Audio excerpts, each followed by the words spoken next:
nutrition was like the most important thing. And then you realize, oh, it's also sleep. And then you realize, oh, it's also the light, contact with nature and things like that. And then you realize, oh, it's also breathing. And then you realize you don't need to eat that much, you don't need to sleep that much. If you are in that sort of zone, you really are healthy and fine just by cutting. I mean, nutrition is very important, but it's like when I have these long sessions, I just eat once a day and have energy for all day. You don't do extremes every day, but you can jump into an extremely busy weekend and just be fine with Buteyko, the right nutrition and the right motivation. When you get these opportunities to do these extreme things, it really gives you another renewed perspective on how great this is, because you've got more capacity, you're less limited. And you have a very, very simple references, yeah? You don't need to do 500 pounds worth of blood work. Very good to do blood work, but for daily, you say, okay, how am I breathing? So if you're breathing shallow, then you're in a good place. You feel relaxed, you feel your mind is open and fresh, then okay, I'm good. And I haven't slept, so something's right here. And then also, you always have the chance to bring your maximum pulse up. Say you're not feeling very well, your maximum pulse is like less than 1 minute. You say, okay, something's wrong here. Let's up the pulse a little bit. And then you go to 1.5 minutes, and then you're like, yes, this is my place. It's so easy. It's so simple.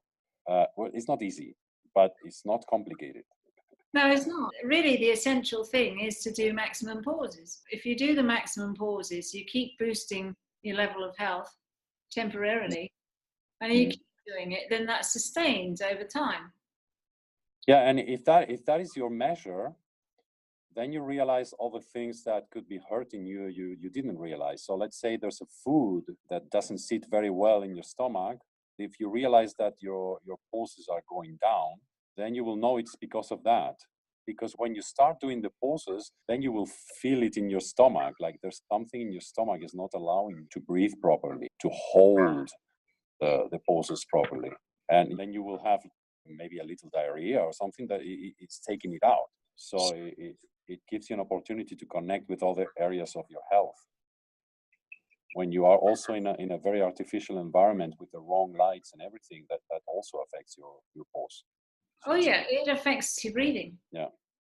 But if you know that, then you can compensate. It's all about compensating for the stimulation, because we're actually receptors that get stimulated, and we respond to stimulation. And the stimulation affects the breathing. Totally. The only thing you have real control all the time about is your breathing. What you really have access to is your breathing. No one can breathe for you. You have to control it yourself. I'm more and more convinced this is a very useful method. It's very clear. When I was sick a couple of weeks ago, my pulses were like, oh. And okay, when you feel really bad and you're in pain, maybe you have to take that medicine that you don't want to take. So just for the pain. But then you start doing your pulses. You don't have to take that shit for too long. And that's where the benefit is. You can support the immune system to discharge the problem. The only thing you have real control all the time about is your breathing.